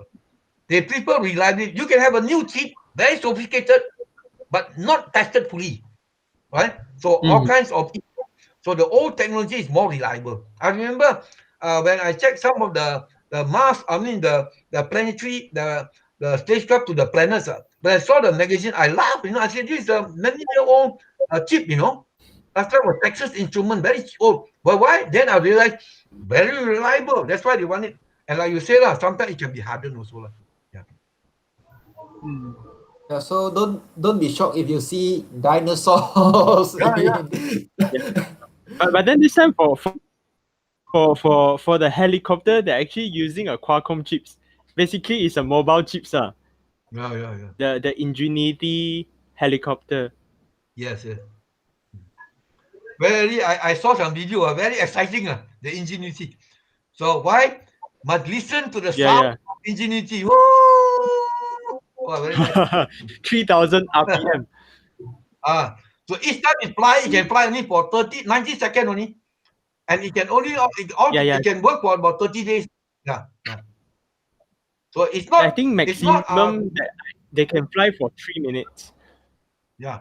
So it's not to go and fly the helicopter to get picture. It's actually a testing of a new technology. See whether it will work. So in future it work. Then the helicopter will fly. Already now, they are thinking of landing this helicopter on Titan. Because Titan got a thick atmosphere. Also helicopter on Titan. They're thinking, yeah. Oh, you know what I'm wondering? Will the helicopter sound, is it the same? Will the sound of the helicopter rotor blades, the aerodynamic noise, will it be the same as Earth, or will it be nicer or what? Actually, you can see some of the video. Noisier. The one of the American some kind of science show host, he went inside JPL where they were testing the helicopter, and you can hear the sound. And you know what? They put it in a big vacuum chamber, bring down the pressure 1% of the Earth's pressure, and flew it inside, and got sound also. Got sound. Yeah. Yes, of course there will be sound because there is still a transmission medium, so of course there will be sound. But then how will the sound difference? I'm more interested The on sound that. is something like the acoustic noise. That's the sound. That's the sound. No, I know, because that one is noisy. test from Earth. Whether will it be the same on Mars or what? Because we don't actually know. Should be that because they simulate the same the same condition in the simulator. So it should sounds the same lah. Or maybe we can wait for the data of the microphone sending back from Mars. Then we yes probably will know about that. So definitely, yes, because the air composition in Mars is a little bit different. So I'm not sure whether. Who knows? Maybe the American put 1% of the carbon dioxide, similar as Mars, inside the vacuum chamber. And then they flew, and the microphone is also in the vacuum chamber, testing it. All right? Yeah. And then, by the way, Junjian, I'm very excited to tell you, the project, the person in charge of the helicopter is our Mimi Aung, a woman scientist from where? Myanmar, Burma. Sorry, Ulu country. The person in charge is a woman from Myanmar. Right? She was born in America, went back to Myanmar to stay many years, then go back to study in America. It's a woman. And then the second person in charge of the helicopter is Bob Balaran from India. I think it could be a Tamil, from Tamil Nadu. The third one is Teddy Zanatos. From his name, I think it could be from Greece. So the three top people working on the helicopter is not originally from America, from other countries. The in charge one is Mimi Aung, a woman from Myanmar. Yeah.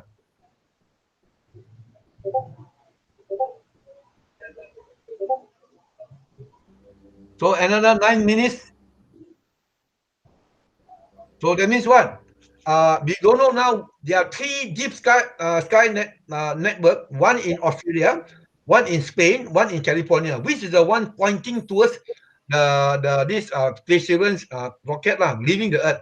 So the one that is pointing at it will detect the signal. And they're so near to the Perseverance, definitely the signal must be very strong. Hopefully nothing goes wrong. Nothing goes wrong.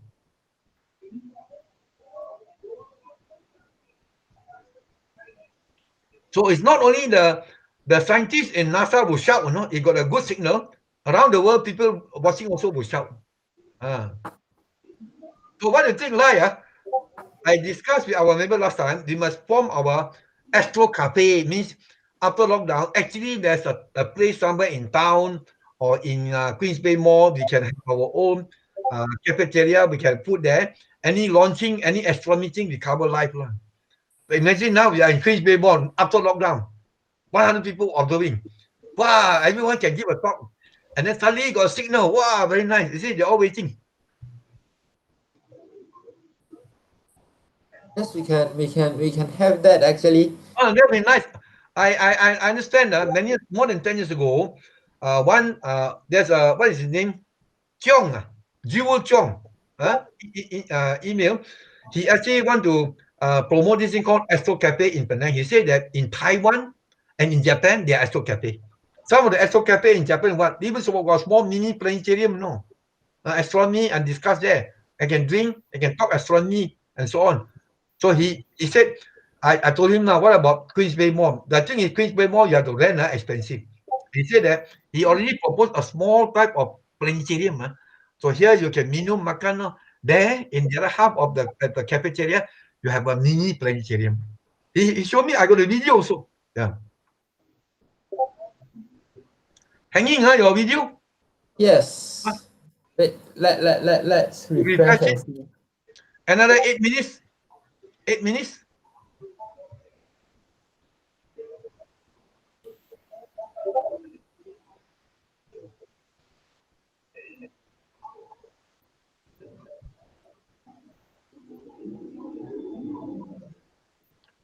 The one that where for many years I've been reading, the NASA scientists wanted to get a return mission of sample from Mars, So now they will drill the rock, they put in the capsule, and keep it on certain parts of the surface of Mars in Jezero crater. And in 2026, there's a joint European American mission. They have a lander on Mars. And they're going to collect all those cartridges with all the sample. And then they will blast off from Mars in 2031, 11 years from now, and bring back the Mars sample back to the Earth. So mankind will have the first fresh Martian sample. Of course, we know for many years they have found meteorites fall all around the world, especially in Antarctica in the ice. Martian meteorite. Many years ago, asteroids hit the Mars floor, blow the material from Mars floor. Some of them went around the solar system and fell onto the Earth. Now, this will be a directly correct from Mars and bring back from Mars. 2031. Yeah.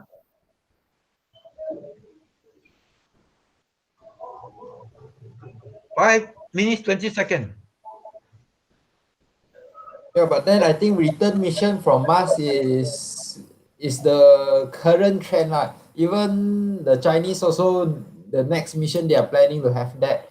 Yes. So this is the trend.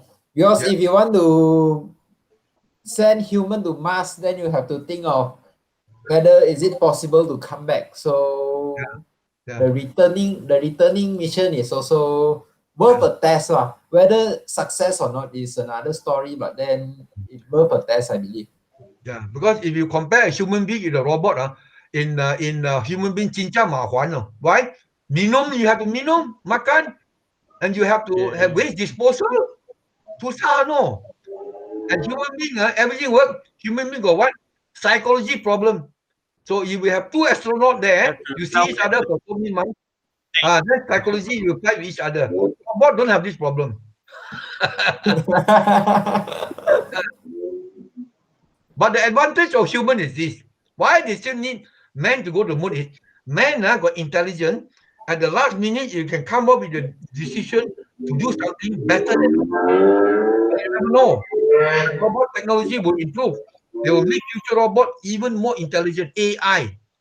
That such that you cannot distinguish between the robot behavior and the actual human behavior. All right? Yeah.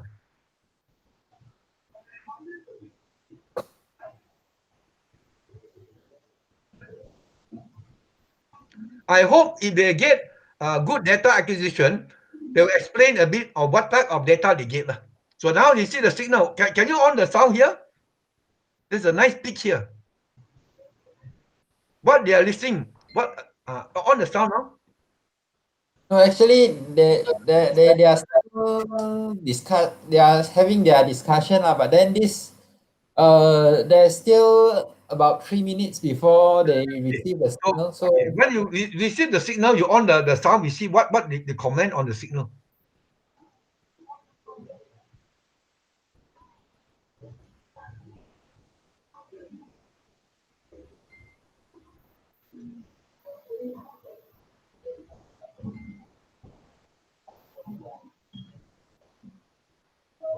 You see behind the speaker, on his left, behind that, there are two radio antenna, no? Those are the two big antenna in the deep sky. you see the deep space network.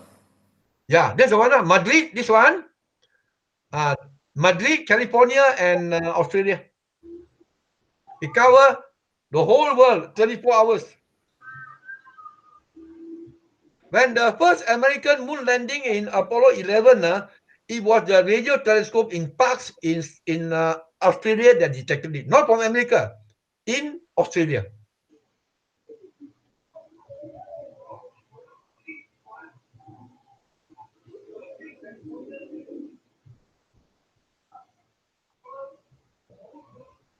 Basically, the three big antennas cover the whole world, cover the whole Earth.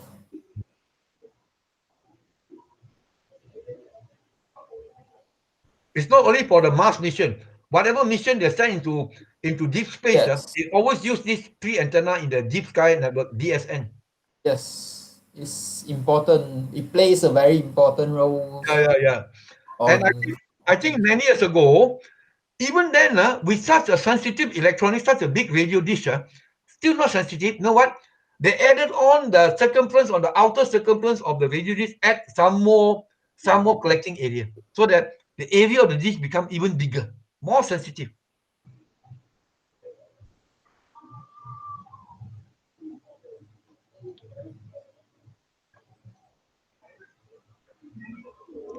Maybe next time when we have this, the next talk, maybe Hong Xuan, you put your Mars background like this, don't change. On top of it, you put welcome to Mars.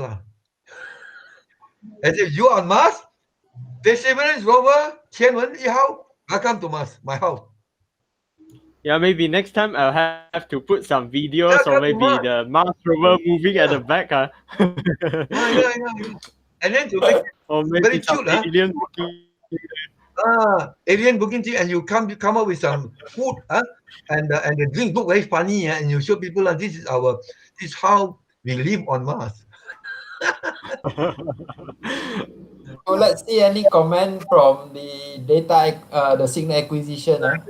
Can you on the sound? See what the Americans say. The sound, like.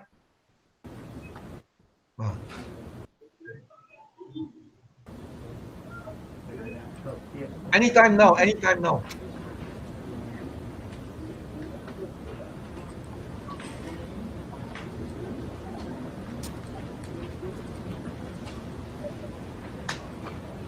This is the control center of JPL. Yeah. So this is in Pasadena. It's a small town just north of Los Angeles. So one of the our students, two phase studying there now. Caltech. Acquisition of signal. 80 copies.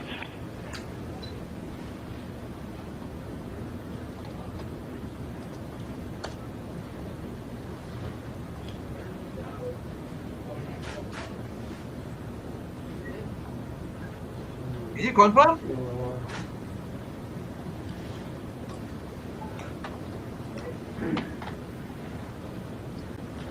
So the project leader will be the one who will announce.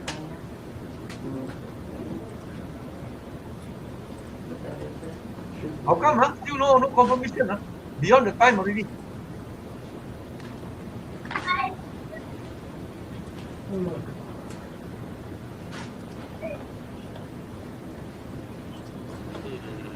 But sometimes there might be delay in the signal transmission, it's common. It's expected to have this between this time, but sometimes it will exceed a bit. So still hope for the best. Yeah. Remember, I think about 2 days after Tianwen-1 launch, American telescope saw Chelmsford 1, you know, moving. So that means if you have a telescope, you got a hardcore one, you can look for the Perseverance now and the central rocket in the night sky. It's in over Copy that. station. Radio science. Flight nav. Copy that. This is the signal lah. Success. Go ahead, nav. We're seeing 118 Delta. 3436 US. Didn't copy nav. Explain the signal. We want to know what's in the US at 131531. Explain. Please copy. Thank you.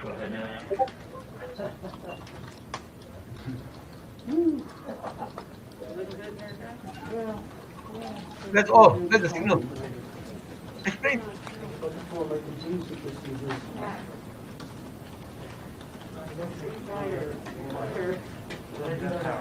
Flight telecom, I was about to pull up my contingency. We now have an acquisition of signals. The rumbles now are of claps and cheers, and it's an amazing moment. And the years of blood, sweat, and tears from every person who worked on this mission is now realized as Perseverance makes its way to Mars. Now, if we still have Adam here, Adam, I want to know your reaction to getting the acquisition of signal.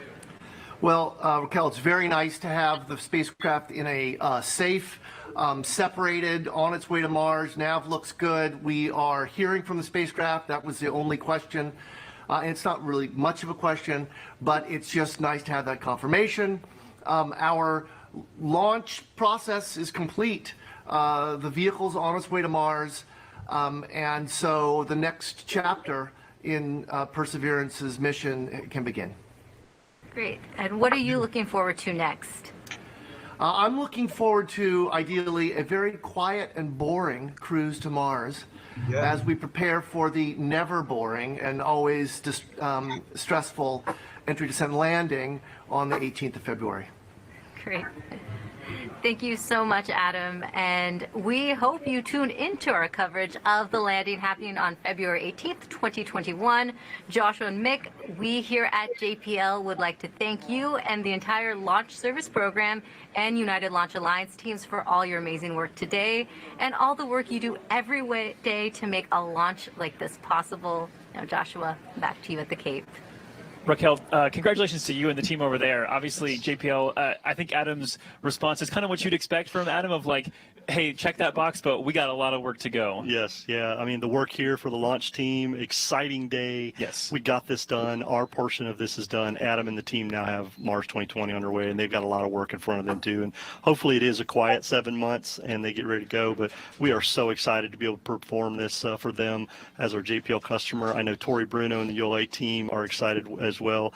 And I just can't be, I can't be more excited about how this went this morning. It feels good. Yes. Hey, before we sign off today, we want to check in with the NASA launch manager, Omar Baez, to get some thoughts from him. Omar, kind of give us your response after seeing a successful process this morning. Go on. Okay, so about a minute ago, we did get acquisition of the spacecraft signal. That signifies that JPL's Deep Space Network has locked onto the spacecraft. It's on its journey to Mars. Everything appears to be going nominally for them. They'll get to check out the spacecraft now, do those checks that they need to do to learn how to fly that vehicle the way it wants to fly on its way to Mars. Pretty interesting. We separated them at approximately 25,000 miles an hour, and it's going to take a couple of months to get to that February 18th landing date, which they're targeting. So it's an impressive amount of speed that we imparted to them, and that speed is what our job as Launch Services Program and United Launch Alliance is to provide that spacecraft. The heavy lifting now is on our partners at the Jet Propulsion Lab. To slow it down when it gets to Mars, up the parachutes, slow them down in the atmosphere, and extend that sky crane and land on Mars. So they've got a heck of a lot of work to do from here on out. today's count went beautiful up until the last 20 minutes. Started to get exciting with some of the assets on the range having dropouts. And then a surprise call from the spacecraft mission director that we had a small earthquake in California at Pasadena that the folks in the control room felt. But they never lost signal, and they came back to me and said they were ready to proceed. We were able to lock down the time we were after, launched on time, perfect launch from what I could see visually here in the control room. The orbital parameters look dead on. Our velocity is dead on. So we're on our way to Mars. There's no way back. So good luck to the Mars 2020 team. It's been a pleasure to be part of this. I've been with this roving Mars community since Sojourner, and through Spirit, Opportunity, and Curiosity. So it's a pleasure to be once again part of that little bit that becomes that club, that auto club of roving on Mars. And I just want to say I'm very proud of this team. This team has worked diligently to get here. It's hard enough to get to Mars, throw in COVID. Today we're dealing with a small earthquake, the threat of a tropical storm heading in our direction. It's just an immense amount of pressure on the team, and it's so relieving to be able to have gotten that mission off today on the first attempt. And with that, that closes the show for us.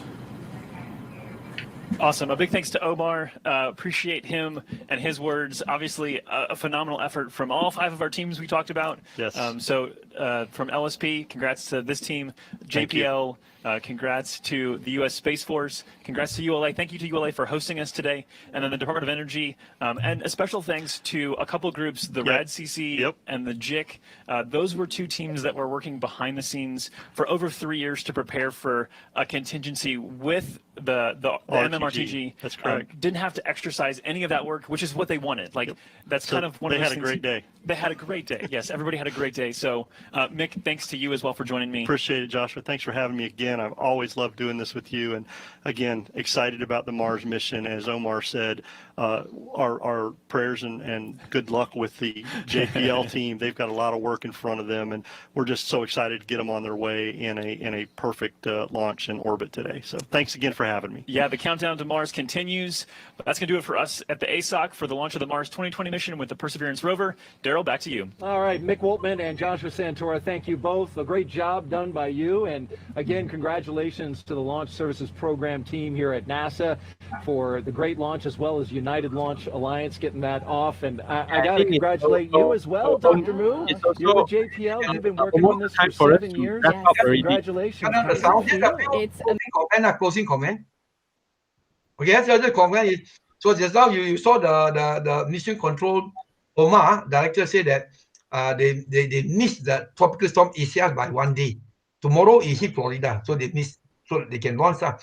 And the other one, there was a small earthquake in Pasadena, but they can feel it in the building now. In the building, the JPL they can feel it, but the antenna in Goldstone, maybe tracking the Perseverance is in Goldstone. I think it's quite far away from Pasadena. So they got the signal, so no doesn't affect the JPL operation. That's it. Yeah. And then of course now is, I don't think so that the Perseverance, all the experiment, all the system are on. So maybe they shut down one by one, only for minimum housekeeping. Maybe just to supply power here and there. All right. Of course, they will have a thorough test of all the system first working. Then they shut down most of it, except for a few important functions still going on. And then only before arriving in Mars orbit, they will start activate all the system. They cannot put all the system fully functioning all the way to Mars, wasting the resources. They will shut down most of them. Yeah, only housekeeping only when they go to Mars. But that's all. So I think it's a good launch. Yeah, a good launch. So a big congratulations to the team. for having the successful launch. Yeah.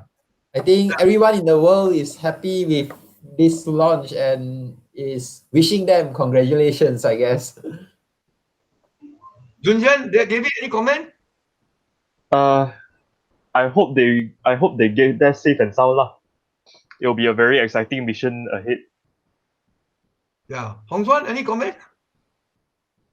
For me, the most exciting part is yet to come. It's the landing part. Yes. Give me an idea. You saw they were celebrated in Norway, drinking the orange juice. So next time when we celebrate, we open a durian. Celebrate durian. Malaysian style, yeah. So you need the correct time for durian. Malaysian way of celebrating, those who like durian. Now, the Shenzhou 12, when is the launch? Can we have another coverage, live coverage? Don't know yet. In July or not in August? Okay, never mind. See whether you want to do the Shenzhou 12. Be interesting, know why? Man mission. And I think they are going to go inside they're building the Chinese space station, isn't it? Shenzhou 12. So they're going to go inside the space station. Tiangong 2. Yes, will be sometime, don't know when yet, but then it's still a long time to go. So don't worry, we will follow up and see what will happen. Yeah. So thanks a lot, Hong Xuan, for arranging it. Thanks to Michael also. Yeah. Thank you, everyone. So before we end, thank you for all the participants who are joining us today. And so most probably we'll have the follow-up session coming. So stay tuned. And thank you, everyone. Thank you, Dr. Chong, Lai, and David To. So thank you, everyone. see Thank each you, Hong Xuan, other next time. Okay, Yeah, thank very you, good. Doctor, and thank you, Michael. Yeah, and thank you, Michael, who is the one controlling at the back. Okay, we hope that thank you. very successful. Okay, Okay, thank you and good night. So, Okay. bye.